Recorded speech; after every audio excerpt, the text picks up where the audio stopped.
নমস্কার বন্ধুরা, নবদিগন্ত চ্যানেলের পক্ষ থেকে আপনাদের সকলকে জানাই স্বাগতম।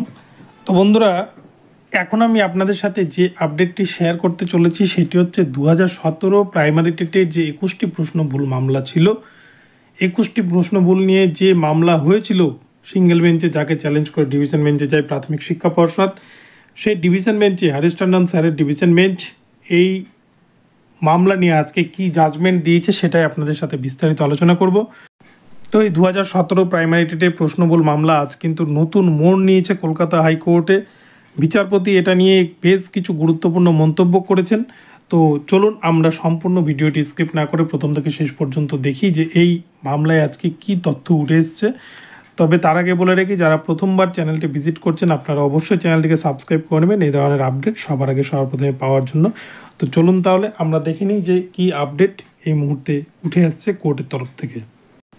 তো বন্ধুরা, 2017 প্রাইমারি টেট নিয়ে যে বিতর্ক শুরু হয়েছে, যে প্রশ্ন ভুল নিয়ে যে নতুন বিতর্ক শুরু হয়েছে, এখানে বলে রেখে 2017 প্রাইমারি টেটের কিন্তু পরীক্ষা নেওয়া হয়েছিল 2020 সালের ডিসেম্বর মাসে এবং যার রেজাল্ট কিন্তু বেরিয়েছিল 2021 সালে। তো এই 2021 সালে রেজাল্ট বেরোনোর পর এই পরীক্ষা নিয়ে কিন্তু নতুনভাবে বিতর্ক তৈরি হয়। সেখানে অনেকগুলি প্রশ্ন ভুল আছে এই দাবিতে পিটিশনাররা মামলা দায়ের করেন কলকাতা হাইকোর্টে, এবং সেই মামলার পরিপ্রেক্ষিতে সিঙ্গেল বেঞ্চ নির্দেশ দেয় একটা এক্সপার্ট কমিটি গঠন করার, এবং সেই এক্সপার্ট কমিটি প্রাথমিক শিক্ষা পর্ষদ তারা গঠন না করে তারা কিন্তু মামলাটিকে ডিভিশন বেঞ্চে চ্যালেঞ্জ করে, এবং ডিভিশন বেঞ্চে আজকে মামলাটি উঠেছিল। এবং সেক্ষেত্রে পর্ষদের তরফ থেকে যিনি আর্গুমেন্ট করছিলেন বর্ষিয়ান আইনজীবী সুবীর সান্যাল মহাশয়, উনি কিন্তু বেশ কিছু ল পয়েন্ট তুলে ধরেন যেটাতে কিন্তু পর্ষদের পাল্লা অনেকটাই ভারী হয় এবং পিটিশনাররা কিন্তু অনেকটাই ব্যাকফুটে চলে যায়। তো এই প্রসঙ্গে পিটিশনারদের আইনজীবী ছিল সুদীপ্ত দাশগুপ্ত, এবং অপরপক্ষে পর্ষদের তরফ থেকে লড়ছেন সুবীর সান্যাল স্যার, যিনি সিনিয়র আইনজীবী। তো সুবীরবাবু বেশ কিছু প্রশ্ন করেন এবং বেশ কিছু পয়েন্ট তিনি তুলে ধরেন পিটিশনারদের বিপক্ষে, যে 2021 সালে যখন এই পরীক্ষার রেজাল্ট বেরোয় তখন নাকি একটা গ্রিভেন্স সেল খোলা হয়েছিল, সেই গ্রিভেন্সে কতজন অভিযোগ জানিয়েছিল পিটিশনারদের মধ্যে সেটাই কিন্তু একটা পয়েন্ট তিনি তুলে ধরেন। এবং পিটিশনাররা যে গ্রিভেন্সে কোনো রকমের কোনো অভিযোগ জানাননি এই প্রশ্নগুলো নিয়ে, সেই বিষয়টা কিন্তু তিনি আদালতের সম্মুখে তুলে ধরেন, এবং এই বিষয়টা বিচারপতি মান্যতা দেন। এবং এছাড়াও পর্ষদের তরফ থেকে সুবীর সান্যাল বাবু তিনি বলেন যে যখন কোনো কোশ্চেন সেট আপ করা হয় বা যখন কোনো পরীক্ষার জন্য কোশ্চেন তৈরি করা হয় তখন সেটা কিন্তু বিশ্ববিদ্যালয়ের একটা কমিটি তৈরি করে সেই কমিটির মাধ্যমে প্রথমে সেই কোশ্চেন সেট আপ করিয়ে পরবর্তীতে আবারও কিন্তু নতুন একটি কমিটি দিয়ে সেটিকে ভেরিফাই করানো হয়, এবং তারপরেই কিন্তু চাকরি পরীক্ষার জন্য সেই কোশ্চেনটিকে পাবলিশ করা হয়।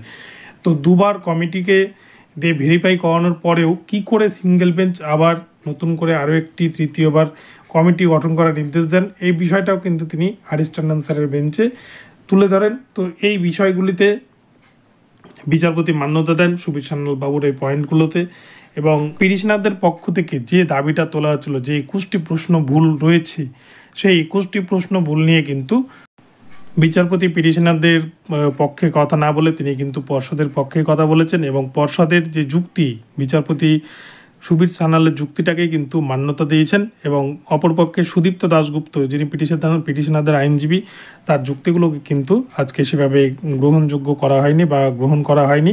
তাই সেদিক দিয়ে বলা যায় যে পর্ষদ কিন্তু অনেকটাই 2017 প্রাইমারি টেটের এই প্রশ্নমূল মামলায় অনেকটাই আজকে এগিয়ে গেল।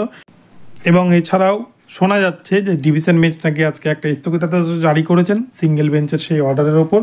তো সিঙ্গেল বেঞ্চের সেই অর্ডারের ওপর যদি স্থগিতাদেশ জারি করেন বা স্টে অর্ডার দিয়ে দেন তাহলে কিন্তু এই প্রশ্নবুল মামলায় পর্ষদ এক প্রকার জয়ী হয়ে যাচ্ছে বলাই যায়। তো আগামী শুনানিতে এই মামলায় কি জাজমেন্ট উঠে আসে সেটা কিন্তু পরিষ্কার হয়ে বোঝা যাবে, কেননা আজকের এই জাজমেন্টের পর পিটিশনারদের পক্ষ থেকে সুদীপ্ত দাশগুপ্ত মহাশয় পিটিশনারদের আইনজীবী তিনি কি অ্যাফিডেভিট পেশ করেন পর্ষদের বিপক্ষে, এই যে প্রশ্ন ভুল রয়েছে 21টি প্রশ্ন ভুল রয়েছে তার যে এগেনস্টে কী ডকুমেন্ট সাবমিট করে সেটাই কিন্তু দেখার। তো এক কথায় বলতে গেলে এই মামলার ভবিষ্যৎ কিন্তু খুব বেশি হলে হয়তো আর একটা শুনানির ওপরে ডিপেন্ড করছে, এবং পিটিশনারদের কিন্তু ভাগ্য হয়তো সেভাবে সাথ দিচ্ছে না এই মামলাতে।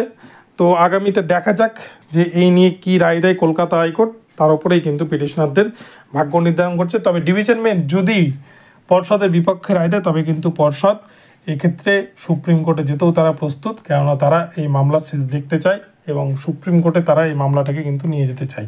তো ডিভিশন বেঞ্চে যদি পর্ষদ জিতে যায় তাহলে কিন্তু, যদি পিটিশনাররা সুপ্রিম কোর্টে যেতে চায় সেক্ষেত্রে কিন্তু মামলাতে কী হবে সেটা বলা মুশকিল। তো বন্ধুরা এখন এই পর্যন্ত রইল আপনাদের জন্য আপডেটটি। যদি আপনাদের ভিডিওটি ভালো লাগে চ্যানেলটিকে সাবস্ক্রাইব করবেন এবং এই ধরনের আপডেট প্রতিনিয়ত পেতে চ্যানেলটি ফলো করতে থাকুন। ধন্যবাদ সকলকে, সকলে ভালো থাকবেন। পরবর্তীতে আবার নতুন আপডেট নিয়ে আসছে, দেখা হচ্ছে পরবর্তী ভিডিওতে। ধন্যবাদ।